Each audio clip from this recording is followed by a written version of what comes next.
ఆంధ్రప్రదేశ్లో చంద్రబాబు ప్రభుత్వం వచ్చిన తర్వాత తమకు అవకాశం ఎప్పుడొస్తుందా అని ఎదురు చూస్తున్న నాయకుల్లో ముందు వరుసలో ఉండేటువంటి మాజీ మంత్రి దేవినేని ఉమ. ఇప్పుడు ఎమ్మెల్సీ ఎన్నికలు జరుగుతున్నాయంటే ఆయన మరోసారి రేసులో నిలబడుతున్నారు. కానీ ఈసారైనా ఆయన్ని టీడీపీ అధిష్టానం కనుకరిస్తుందా? ఇప్పటికే పలుమార్లు అనేక పోస్టుల విషయంలో ఆయన పేరు వినిపించినప్పటికీ ఆయనకి మాత్రం పదవి దక్కలేదు, ప్రాధాన్యత దక్కడం లేదు. దాంతో ఆయన తీవ్రంగా సతమతమవుతున్నారు. మానసికంగా కూడా అనేక రకాలుగా ఆందోళనకు గురవుతున్నట్టుగా ప్రచారం సాగుతుంది. వాస్తవానికి ఆయన తొలి ప్రాధాన్యతలో మంచి అవకాశాన్ని దక్కించుకుంటారని అంతా అంచనా వేశారు. గడిచిన చంద్రబాబు ప్రభుత్వంలో 2014 నుంచి 19 వరకు ఇరిగేషన్ శాఖని ఆయన నిర్వహించారు. చాలా క్రియాశీలకంగా పార్టీ కోసం పనిచేశారు. ఆ తర్వాత వాటమి పాలైనప్పటికి కూడా విపక్షంలో ఉండగా పార్టీ కోసం అనేక పోరాటాలు చేశారు. అనేక రకాలుగా వైఎస్ జగన్ ప్రభుత్వం నుంచి ఒత్తిళ్లు వచ్చినప్పటికీ కేసులు ఎదుర్కొని జైళ్లు పాలైన వెనక్కి తగ్గకుండా పార్టీ వాయిస్ని వినిపించేందుకు ఆయన కృషి చేశారు. అలాంటి దేవినేని ఉమాకి ఆఖరి నిమిషంలో మైలవరం టికెట్ ఇవ్వకుండా హ్యాండ్ ఇచ్చారు.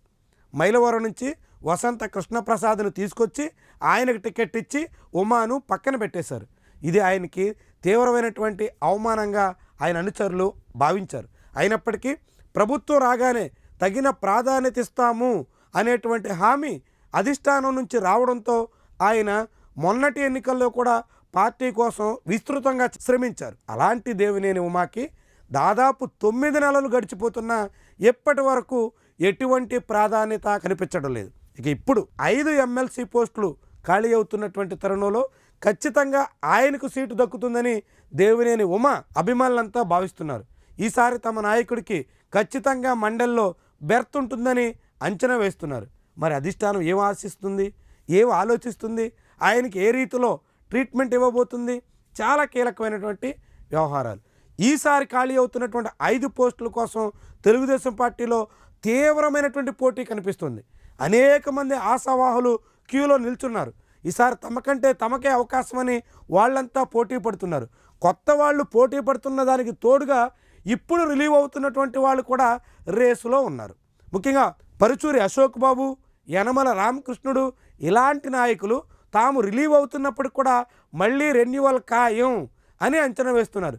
తమకు చంద్రబాబు మరోసారి సీట్ ఇస్తారు అని భావిస్తున్నారు.